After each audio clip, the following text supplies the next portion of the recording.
Selamat siang, perkenalkan saya Muhammad Syafruddin Dausi. Di sini saya akan mempresentasikan tentang B.J. Habibie. Nah, B.J. Habibie lahir pada 25 Juni 1936, lahir di Parepare, Sulawesi Selatan.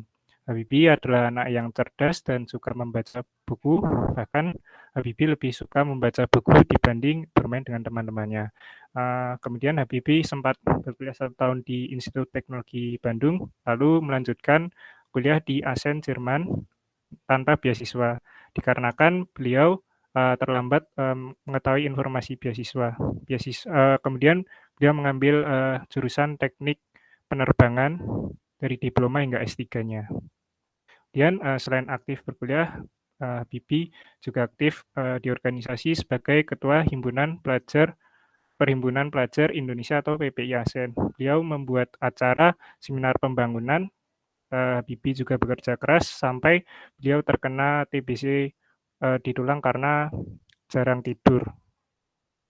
Kemudian Habibie sempat bekerja di Jerman, namun diminta tolong Soeharto untuk membangun Indonesia. Beliau menjadi Direktur Utama PT IPTN atau sekarang PT DI di Bandung. Perusahaan ini bergerak pada manufaktur pesawat terbang.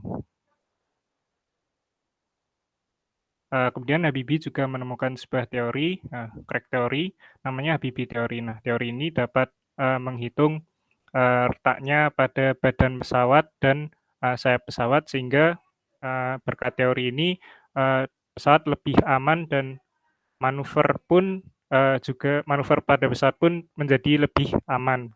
Kemudian Habibie juga menciptakan pesawat terbang pertama Indonesia, yaitu N250, sempat mengudara namun berhenti diproduksi karena saat itu terjadi krisis ekonomi sehingga tidak bisa membuat pesawat terbang lagi karena perjanjian dengan IMF pada waktu itu. Kemudian Habibie juga merancang pesawat baru, yaitu R80.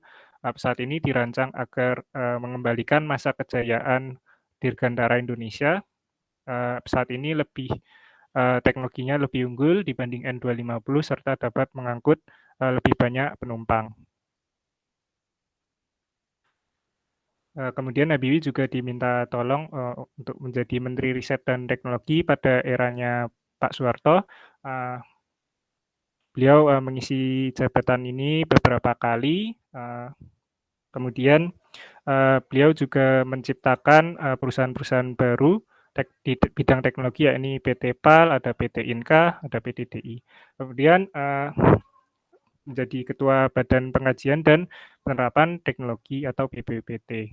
Nah, beliau di sini merancang agar teknologi-teknologi itu bisa dibuat agar Indonesia ini juga tidak ketinggalan dengan negara-negara lainnya, sehingga Indonesia jauh lebih maju. Kemudian beliau juga menjadi Direktur Utama PT Pindad.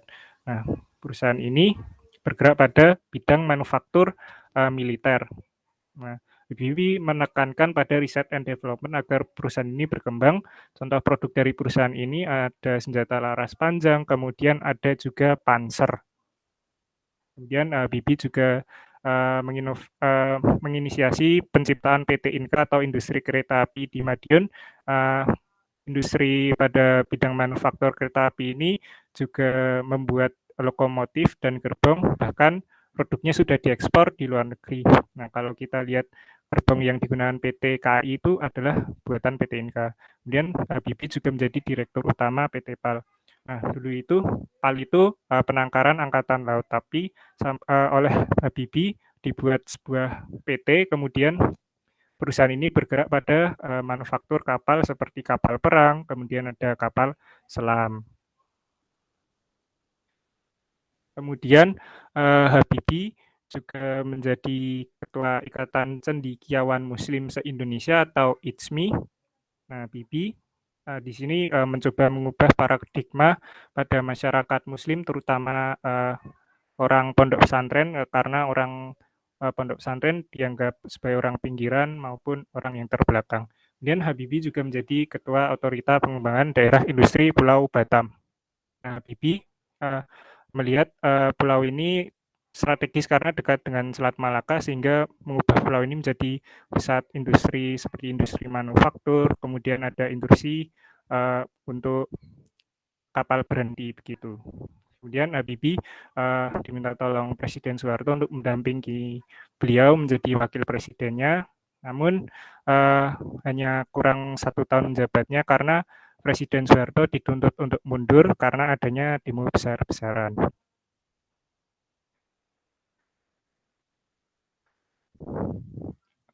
Nah, kemudian setelah menggantikan Presiden Soeharto, otomatis Habibie menjadi presiden.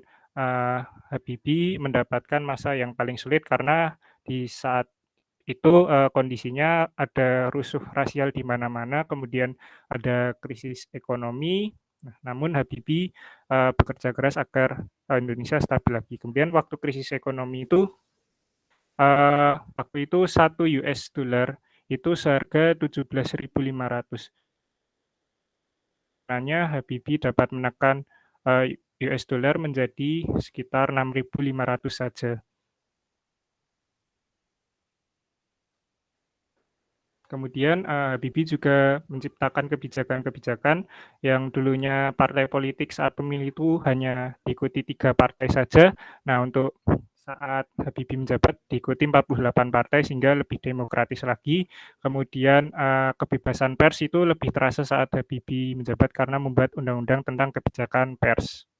Nah, kemudian ada ranah pendidikan, Habibie juga menginisiasi terbentuknya perguruan tinggi, yakni Institut Teknologi Indonesia di Banten.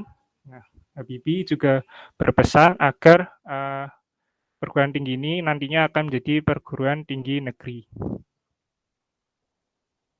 Kemudian Habibie juga terkena penyakit pada jantung. Dia meninggal pada 11 September 2019. Walaupun Habibie sudah tidak ada, namun banyak generasi muda yang mengidolakan beliau. Semoga semangat beliau masih tetap terus ada.